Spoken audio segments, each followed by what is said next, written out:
Welcome to Bengkel K3.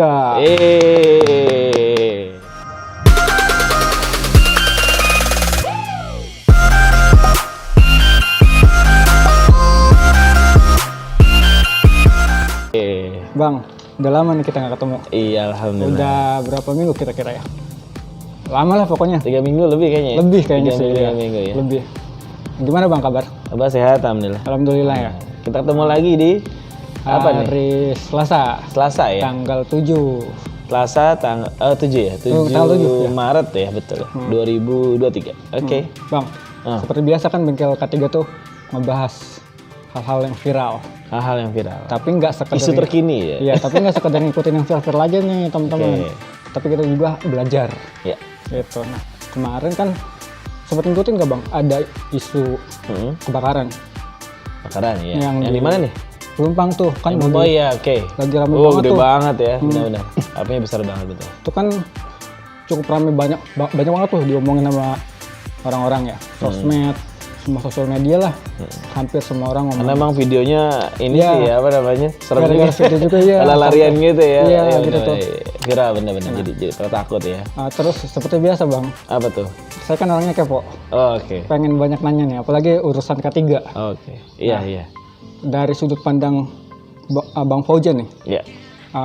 melihat itu, kenapa sih bang hal itu bisa kejadian gitu? Oh, aduh. Berarti kita kali ini kita bahas isu kebakaran lah ya. Iya, kebakaran Kebakaran tiga. yang isu terakhirnya di depo Pertamina Pelumpang, betul ya? Betul. Depo Pertamina Pelumpang. Baik teman-teman sekalian, pertanyaannya bagus ya. Ini juga pertanyaan yang mungkin sering kita di benak kita sering bertanya ya, kok bisa sebesar itu? Ya, kok kayak mencekam sekali gitu ya. Kalau pertanyaannya kenapa bisa begitu ya, karena kalau dari penyebab sih kita masih nunggu ya hasil investigasi ya dari pihak Pertaminanya, dari polisi lah segala macam. Tapi kalau ngebahas kebakaran secara umum kok bisa sebesar itu, yang pasti karena tadi ya, karena sumber bahan bakarnya di sana itu lagi banyak banget gitu ya. Iya, apalagi depo. Jumlahnya Ya? melimpah. Depo itu kan istilahnya storage ya, penyimpanan. Iya. Penyimpanan. Ya kalau teman-teman tahu ya, para pemirsa tahu bahwa di saat kejadian itu kan informasi terakhir ya, walaupun perlu dikelaskan kembali bahwa sedang ada transfer ya dari Balongan atau tempat lain yang masuk ke Pelumpang gitu. Ada yang macet sehingga nyembur katanya seperti itu. Itu juga masih kasih katanya ya, masih di cross check gitu ya. Namun kalau kenapa bisa besarnya yang jelas karena sumber bahan bakarnya banyak banget gitu ya. Dan kalau kita tahu segitiga api ya sederhana ya, kalau masyarakat ingin tahu tentang bagaimana terjadinya api, bahwa api itu terbentuk karena 3 faktor. Pertama karena ada bahan bakarnya, pastinya bahan bakarnya, karena ada panas, ya sumber pemantiknya, dan terakhir ada oksigen. Oksigen pasti ada dong. Pasti. Di bumi masa nggak ada oksigen. Kalau bahan bakar lagi banyak banget ya, lagi banget banyak. Kemudian ada yang sumber pemantiknya. Ya. Nah pemantiknya itu yang mungkin lagi diselidiki dari mana. Kalau menurut dari sebelum-sebelumnya banyak ya, mungkin bisa dari listrik statis atau yang dulu di tempat yang sama ya, di perusahaan yang sama tapi tempat yang berbeda, itu karena karena petir gitu ya. Atau mungkin hal-hal yang mungkin berkaitan dengan manusianya. Ya, itu perlu diselidiki dulu yang namanya sebagai investigasi kecelakaan kerja gitu. Berarti penyebab utama kebakaran tuh biasanya 3 gitu ya bang ya? Bukan, kalau penyebab yang tadi banyak. Kalau ini unsur terbentuknya api. Terbentuknya api kita nyebutnya sebagai segitiga api. Itu kan sederhana banget ya, masyarakat bisa terima ya. Jadi kalau penyebabnya tadi kita masih selidikin apakah ini masuk unsur human error misalkan, atau juga sistem error bisa aja, atau mungkin yang lain errornya bisa aja, peralatan error gitu. Itu masih diselidikin gitu ya. Kalau memang nanti ada unsur sabotase misalkan, ya bisa-bisa saja mungkin. Tapi itu kalau ada ranah ke sana, itu polisi bisa tindak lanjut. Ada proses hukum lah. Ada proses hukumnya, betul. Tapi kalau kecelakaan kerja nanti tinggal lihat di errornya yang mana gitu. Oh gitu. Tapi tetap ya dari itu tuh tanggung jawab ya Feb ya. Iya. Bang Febri ya. Yang korban-korban itu tanggung jawab, Iya, kasihan loh. Itu kan apa namanya? Ya walaupun memang masih ada polemik ya. Teman-teman kita nggak bahas masa politik ya. Iya, benar. Kalaupun kita viral nih baik politiknya Iya, Bang Febri ya. Iya, benar. Banyak banget viral masalah di isu ke politik-politikin Iya. gitu. Tapi memang apa namanya pemukiman itu pemukimannya lumayan dekat, lumayan Iya. dekat. Lalu lumayan dekat dengan deponya gitu. Dampaknya kena masyarakat dan dia harus tanggung jawab gitu. Nah Bang, itu kan kebakarannya gede banget tuh. Ya. Di sosmed kan banyak banget beredar video yang kebakaran yang awalnya apinya kecil, terus tiba-tiba membesar gitu, seperti meledak. Nah itu faktor sebuah api bisa meledak besar gitu ada pemicunya nggak sih Bang? Jadi kalau bicara mengenai api ya teman-teman sekalian bahwa sebenarnya api itu punya fase untuk tumbuh. Ya, jadi mulai dari dia mulai dari pencetus, kemudian dia berkembang ya, tumbuh ya, berkembang, kemudian sampai flash point lah sebetulnya. Flash point itu sampai posisi puncak. Setelah bahan bakarnya habis, dia akan turun sendiri sebenarnya. Nah, kenapa bisa meledak? Ya mungkin itu perlu diselidiki lagi. Kenapa bisa meledak? Jangan-jangan memang ada ada barang-barang yang karena terkena api sehingga bisa meledak. Ada pemicunya lah ya. Ada pemicunya. Ini beda konteksnya sama mungkin kasus yang peledakan bom ya. Ya ledakan bom itu beda, itu detonation namanya, detonator. Dia bisa meledak langsung baru menemukan api. Kalau ini api itu tumbuh kemudian ada ledakan. Ledakan itu ya mungkin dari barang-barang yang ada di sana gitu ya. Barang-barang yang pemicu yang mudah terbakar. Udah terbakar gitu. sehingga dia ada ledakan gitu ya. Karena ada tabung yang dimanfaatkan gitu ya ketika dia kena api gitu ya. Dia bisa meledak juga gitu kalau dia terbakar lama-lama gitu ya. Seperti itu.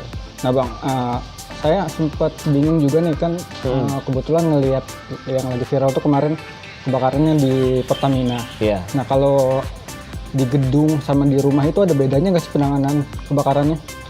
Oke. Beda nggak sih ya? Kalau ditanya bedanya, memang kalau untuk memadamkan api itu kita bicara dulu dari sumbernya, sumber kebakarannya. Dia sumber kebakaran dari mana?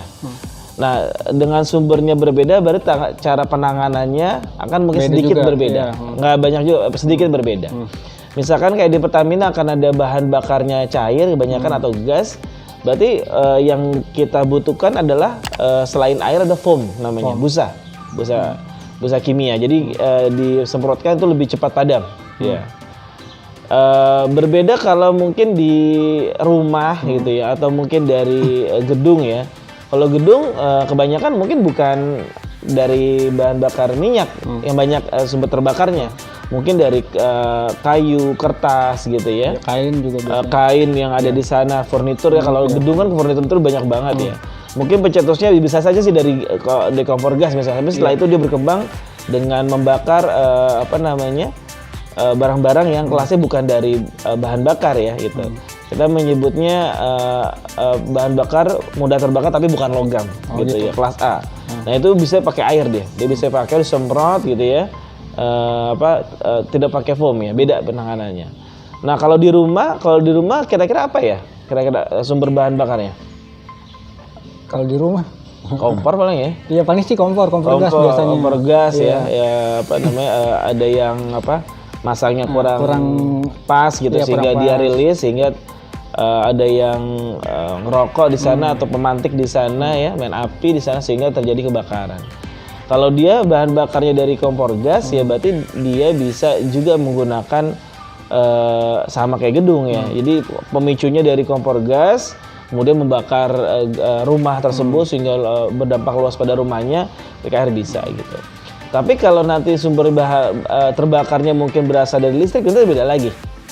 Bedanya di mana Bang? Bedanya dari ini kita tidak menggunakan air atau mungkin foam, lebih tepatnya kita menggunakan yang sekarang cukup populer namanya dry chemical powder atau DCP ya, kayak gitu. Itu berarti bentuknya kayak bubuk. Ya, powder ya, terigu, tepung kan, tepung ya, tepung seperti itu. Atau mungkin bisa yang DCP atau yang lebih bersih lagi kita pakai yang CO2. Iya. CO2, parnya bentuknya CO2 gitu. Kalau kita bicara mengenai pemadaman dengan APAR ya, kalau ada di rumah-rumah misalkan atau di gedung kan biasanya menggunakan itu ya, yang paling sederhana. Itu tadi yang powder itu bentuknya seperti APAR atau gimana bang? Yang powdernya banyak kan memang bentuknya bentuk APAR ya. Bentuk APAR. Bentuk Cuman pemadam. Isiannya ya bentuknya APAR, namanya APAR, isinya adalah dry chemical powder. Oh, gitu. Jadi kalau disemprot isinya itu tepung. Ya, tepung kimia ya, tepung kimia. Berarti dia nggak berbusa gitu? Enggak. Kalau berbusa itu kan yang foam tadi ya. Foam, ya. APAR juga ada foamnya mas. Jadi iya. APAR itu ada foamnya ya, teman-teman sekalian ya. Bentuknya APAR tapi isinya foam, keluarnya busa gitu ya. Nah, dia lebih kencang keluarnya. Ya kalau kita pernah coba ya, seperti itu. Nah itu cocoknya untuk yang yang CO2 cocoknya untuk yang listrik gitu. Jadi dia yang keluar kalau CO2 bentuknya yang keluar itu adalah gas CO2, gitu dia dingin, sifatnya dingin. Gitu tuh cocok untuk yang bersumber listrik. Misalnya kan panel listrik misalkan daerah gedungnya kebakar ya. Sebelum dia luas terbakar ya kita padamin yang lebih tepat dengan CO2. Gitu. Nah bang, ini kan kebakarannya bisa dibilang skala besar nih. Yeah. Nah terus saya mau tanya misalkan kejadiannya di rumah gitu. Nah, kan yang namanya musibah kan nggak ada catatannya di kalender tuh kan bang? Iya betul. Nah, kapan saja terjadi maksudnya betul. Nah gimana sih bang cara kita menghadapi kebakaran misalkan ada rumah kita tiba-tiba gasnya meledak? Nah cara kita menghadapinya itu gimana bang? Oke. Nah ini mungkin yang perlu kita pahami ya teman-teman ya. Ini kan yang kita kalau orang rumahan ya taunya sumbernya mungkin dari bahan bakar gas ya tabung melon tadi ya yang warna hijau tadi. Misalkan walaupun sebenarnya kebakaran rumah sih bisa dari mana saja sebenarnya, dari listrik, dari rokok ya, api terbuka dan sebagainya. Namun kalau bicara mengenai Pak tiba-tiba gasnya itu bocor misalkan ya, Pak ada kebocoran karena baunya tercium ya. Nah, bau sama baunya tercium. Nah, yang paling cara yang paling tepat yang kita lakukan adalah kita tenang dulu, jangan panik. Kalau panik itu biasa orang hilang ilmunya, hilang apa namanya, iya. Jadi pokoknya tergesa-gesa. Gitu. Jadi kalau tidak tenang, ya kita cukup buka regulatornya, kemudian kita bawa tabung melon itu keluar saja. Itu nggak ada kemungkinan buat meledak gitu bang? Enggak, dibawa. Tidak. Jadi terjadinya api atau ledakan itu ketika gas itu bertemu dengan pemantiknya. Oh iya. Ignition tadi gitu ya. Dia bisa mungkin kalau kena dari listrik, dari rokok, dia baru bisa ngeluarin api lah ya. Bahasa itu mungkin meledak gitu ya. Tapi selama segitiga tadi kita tidak capai ya, kita bisa kita tanggulangi, kita halangi dia sehingga dia terbentuk. Aman-aman saja sebenarnya. Berarti aman-aman aja. Aman-aman aja, betul. Nah, kalaupun memang ternyata terbakar gitu ya, kan bisa aja nemu gitu ya. Ini sih baru nyiumnya bau nih, udah panik duluan. Tapi ada yang memang terbakar. Yang kita lakukan kita bisa ambil kita ambil anduk basah gitu ya, anduk kita atau keset yang agak besaran, kita padamin dulu yang singkat di kompornya. Tutupin, kemudian sumbernya kita matikan. Ya, cabut regulator kita buang keluar. Bisa juga seperti itu. Ini best by condition ya, case by case-nya seperti itu. Jadi tetap jangan panik gitu ya, jangan panik dan jangan ditinggalin gitu ya. Kalau ditinggalin apinya gedean gitu, makin besar. Jadi tetap kita hadapin apinya gitu ya. Yang lain boleh evakuasi, ya. Boleh keluar rumah. Yang lain keluar rumah tahu ya, tapi jangan semua keluar rumah. Kalau keluar rumah semuanya nanti apinya keburu besar. Kayak gitu. Wah, berarti penting gak sih bang setiap rumah itu punya alat penanggulangan kebakaran seperti kayak APAR? Kan APAR kalau nggak salah ada bentuknya lebih kecil ya, iya betul. Jadi kalau pertanyaannya apakah perlu nggak sih kita? Yang pertama itu yang penting kita tahu ilmunya dulu. Iya, tahu ilmunya bagaimana kita bisa menanggulangi api ya. Jadi ada kebakaran ada api gitu ya. Kalau api itu kita butuhin ya buat masak. Kalau kebakaran itu api yang tidak bisa dikendalikan disebut kebakaran. Yang pertama tahu ilmunya dulu sehingga kita bisa melakukan penanganan. Kemudian yang paling mudah, yang generik lah ya, yang paling gampang memang kita beli APAR. Untuk skala rumahan gitu ya. Kita tidak perlu beli APAR yang besar-besar gitu ya. Kalau memang kebutuhannya atau resiko kebakarannya itu mungkin hanya hanya kecil gitu ya. Jadi cukup beli APAR yang mungkin yang 1 kilo ya, ada juga 1,5 kilo gitu ya. Ada juga yang 2 kilo sama-sama, yang penting dekat dengan sumber yang mungkin terjadinya api gitu. Kan udah murah juga kan. Kayaknya sih saya belum pernah. Udah murah ya. Cuma memang pemahaman kita belum banyak ya. Jadi orang sayang gitu ya. Itu terjadi di masyarakat ya. Sayang buat yang lain aja gitu ya. Gitu. Jadi biasanya pemerintah daerah itu ngasih apar ke Pak RT gitu. Oh iya. Yang saya tahu ya. Jadi aparnya dikasih ke Pak RT. Jadi Pak RT kalau ada apa-apa Pak RT diajarin tuh. Pak RT diajarin. Nanti kalau ada apa Pak RT yang turun. Mudah-mudahan Pak RT nggak tidur. Repot juga kalau ada orang Pak RT nggak kerja kan ya. Mudah-mudahan ada orang yang standby di sana ya. Sehingga bisa mademin. Nah Bang, di Septra sendiri ada nggak sih pelatihan yang memang fokus ke penanggulangan kebakaran?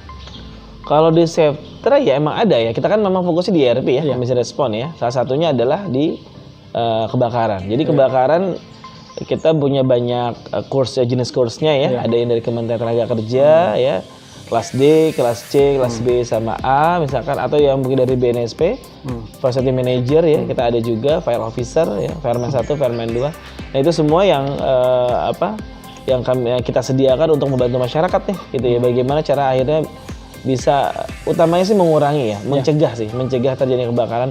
Tapi kalaupun bisa terjadi kebakaran, dia bisa memadaminya gitu. Itu kurang lebih gitu lah. Ya, nah Sobat Septra agak belibet ya ngomongnya.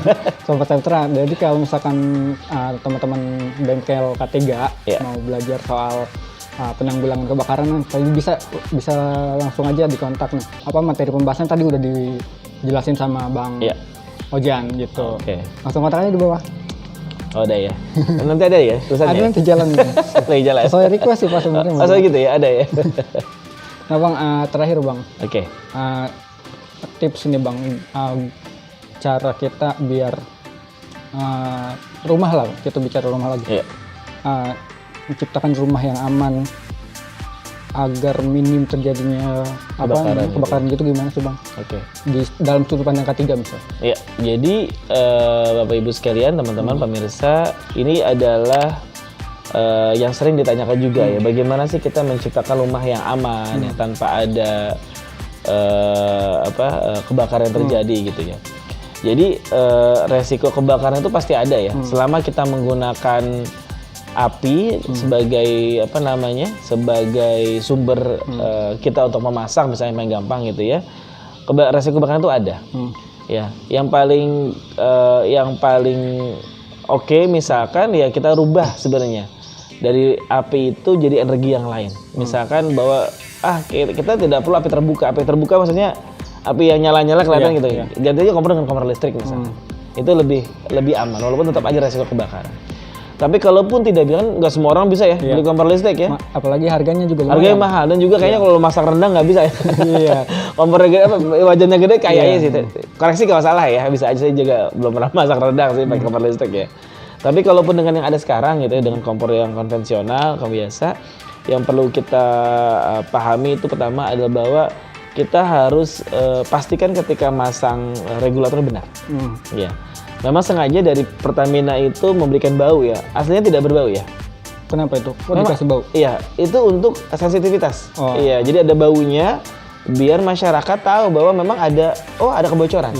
Bayangkan kalau memang tidak berbau, lebih serem lagi. Iya, tiba-tiba meledak. Tidak bau, tidak berbau, tiba-tiba meledak, lebih serem. Ini udah benar ya. Cara save-nya adalah dengan memberikan bau. Iya, gitu. Dengan memberikan bau, jadi masyarakat secara umum tahu bahwa terjadi kebocoran, sehingga bisa melakukan action.